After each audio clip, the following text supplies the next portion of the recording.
This is Hidden Killers Week in Review. A look back at the most prolific stories of the week.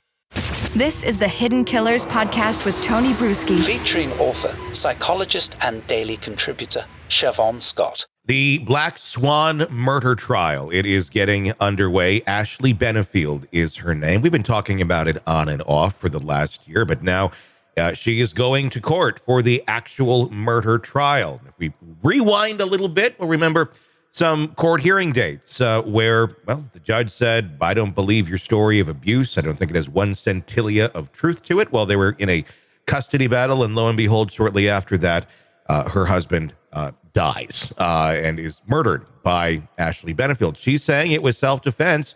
Well, we'll find out what a jury thinks about that. Siobhan Scott, psychotherapist and author, joining me to discuss.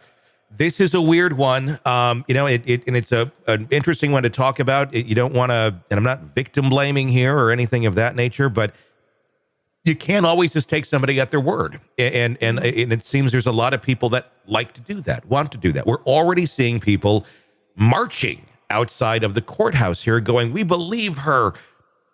What's going on with this? And why do we have this penchant as a society to want to look at things objectively, but at the same point, I feel like we have more blinders on than ever before. Yeah, I think it's the power of the internet to spin narratives and for people to want to rally around someone who, from the limited amount of information they have, someone that appears to be a victim. And of course, we have empathy for people who are victims, sure, and that's a good thing. But there's been no evidence of this at this point. The trial hasn't happened, and people are taking this story and running with it. And yeah, echoes of the Karen Reed situation. And then once you get a group forming, you get this cohesive process and everybody reinforces each other. And, the other thing that comes to mind is I'm going to stick my neck out and say I don't have hard data on it, but just from what I've seen, when there is a hostile child custody battle going on, about 50% of the time, some person is making claims that the other party is abusing them or has abused the child in some way. And so I know people in CPS, they're always skeptical, when allegations of abuse are made and there's a custody battle, people want to win. They get incredibly angry, incredibly emotional. And most of the time, those allegations, when they're investigated, are found to not be true. So I think we want to respect people who make allegations. We want to listen to the evidence, look at it closely. But we have to be careful about swallowing a narrative, especially when we don't really know all the facts. What plays into that with people just swallowing the narrative? The trend I've seen on these last two, from Karen Reed to now Ashley Benefield, you have an attractive woman and the first thing that goes through my mind is, there's a lot of the men who are out here marching or doing these things that they, in some weird way in their mind, think maybe there's a chance. It's just nuts. But it's not just men. I mean, you have, moms out there too that are out there marching. It's not just that sort of a audience that's doing this sort of thing. But does looks play a big role in this sort of thing, as if someone's going to get behind it or not? That's a really good point. And we know that physical appearance has everything to do with social relationships, and people like conventionally, because there are all kinds of ways people can be attractive, but there's a certain conventional style, and people who are attractive are more apt to get hired in jobs. They're more apt to be determined to be likable and good people. And, this is just a strange human bias, but yeah, I think there's a lot of sex appeal with her. And that's what makes it, I think that's what draws people to this story. That's what, cases like this are not extremely uncommon. That's the thing. There's just certain ones we end up gravitating to and that the public wants to hear more about. So we end up talking about those ones more. But this happens. And if she didn't look the way she did, I don't know that we'd be talking about this case. Same with Karen Reed. That's right. And Or if she were a woman of color, Yeah. and there would just be naturally less sympathy for her. Yeah, it's a weird thing that we do with looking at this. Most of this case is she said. There's not a lot of he said because he's dead. How valuable is that to a jury versus actually having evidence? There's no bruising.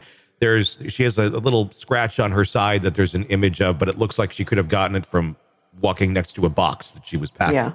Yeah. It does not appear to be some sort of physical abuse. And there's the allegations that she claims that these things happened. But again, not a lot of evidence. But there isn't always a lot of evidence in those sort of cases. I mean, unless there is bruising and such.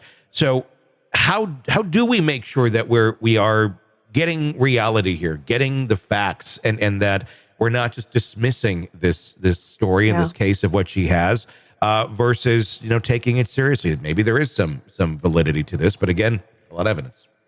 Yeah. And it may be one of those things where a few things that she says are true and many things she says did not actually happen, and it's been amplified. So it's incredibly hard to sort through these cases. And I think the jury have a very difficult job. I think a key piece of evidence, if they can admit it, would be the psych eval that was done by a psychologist during the custody eval.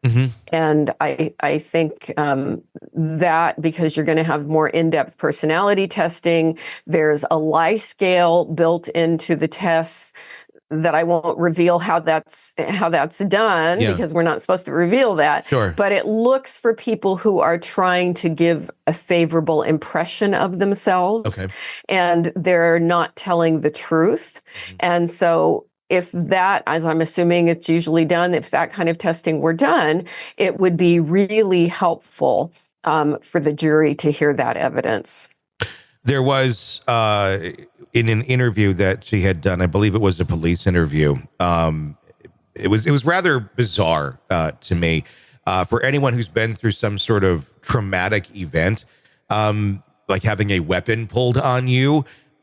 It's in your brain. I mean, and I'm speaking from experience here of being in that situation, of having a partner do that to me at one point in time. I remember every moment of it. I can tell you exactly where it came from, and I can tell, and without misconstruing it in my mind, going, oh, oops, it wasn't from their boot. It was from their waistband.